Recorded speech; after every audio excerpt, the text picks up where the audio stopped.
Merci beaucoup Patrick. Tout de suite, c'est l'édito politique. Et c'est avec Françoise Degois. Bonjour François. Bonjour ma chère Cécile, bonjour mon cher Patrick. Alors, la décision d'hier soir, dure sur le plan politique ou pas? Écoutez, depuis hier soir, c'est métro, boulot, dodo. Oui. Voilà ce que vous avez signé pendant un mois. Je rigole parce que cette Alors, phrase... quand même, dans certaines métropoles, hein, pas partout, ça fait pas 20 sur tout millions, le territoire. Ça fait Ouais, 20 bien sûr. millions de Oui, Français. nous sommes 67. Voilà, alors, sur le plan politique, en mars, eh bien, on était en guerre, vous vous souvenez. Eh bien, samedi, c'est le couvre-feu. Donc, sur le plan sémantique, vous voyez, c'est quand même assez logique. Mais ça tape dur quand même. Oui. Il y a un effet de choc, un effet de sidération. Il y avait tout le terrain qui avait été préparé par le gouvernement en faisant fuiter cette idée du couvre-feu. Mais quand Emmanuel Macron l'a dit hier, on a un peu retenu notre souffle. Mais bon, il fallait bien faire quelque chose. On est à 20 000 contaminations par jour. Les soignants sont épuisés. Ils ne cessent de le dire. Je vous rappelle que ce matin, il y aura une grande manifestation des soignants également. Ils sont épuisés. Ils n'ont plus envie de faire les sacrifices qu'on leur a demandés.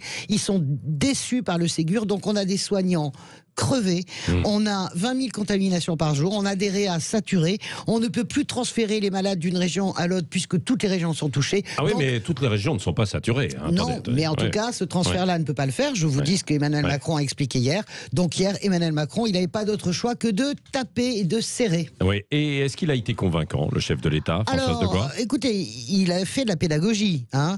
À un moment donné, il était presque badin. Il y avait une volonté évidente pour le chef de l'État de dédramatiser, de dire, ok, c'est grave, mais c'est quand même pas la fin du monde. Mais on ne peut pas s'empêcher de noter quand même des incohérences. Vous allez les réciter avec moi. C'est le couvre-feu, mais on vous encourage vivement à prendre vos vacances, mon cher Patrick, et à partir dans vos familles, avec vos petits-enfants. Vous n'êtes pas encore en âge d'être grand-père, quoique. On ne sait pas, on sait pas. Quoique, on ne sait pas. Quoique, à 35 ans aujourd'hui, on peut l'être. Hein. Voilà. C'est un peu mon âge, hein, pour ceux mais qui ne le sauraient pas. Partez en vacances, voilà. Couvre-feu, mais pas question d'être directif sur le télétravail. C'est là qu'il a été le plus lunaire pour moi hier, Emmanuel Macron. Pas un mot de direction sur le télétravail, alors que le télétravail, ça veut dire des métros moins engorgés, ça veut dire des centres-villes beaucoup moins engorgés.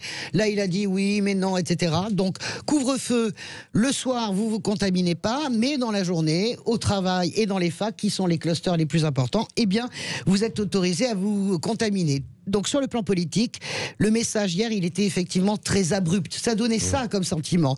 Tout ce qui est l'économie, ça continue, coûte que coûte. Tout ce qui est le superficiel, c'est-à-dire les amis, les liens sociaux, on sabre, bonjour la perspective. Pourtant, Patrick, 73% des Français, sondage hier express fait par LCI, acceptent ces mesures.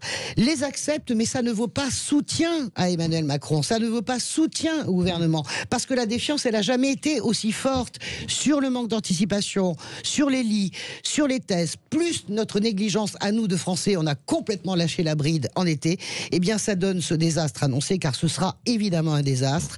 Et surtout, ce qu'on a compris hier, c'est que le Covid, moi je me refuse à l'appeler la Covid, le Covid, eh bien ce sera le sujet essentiel de la présidentielle. C'est ça qui s'est passé hier soir.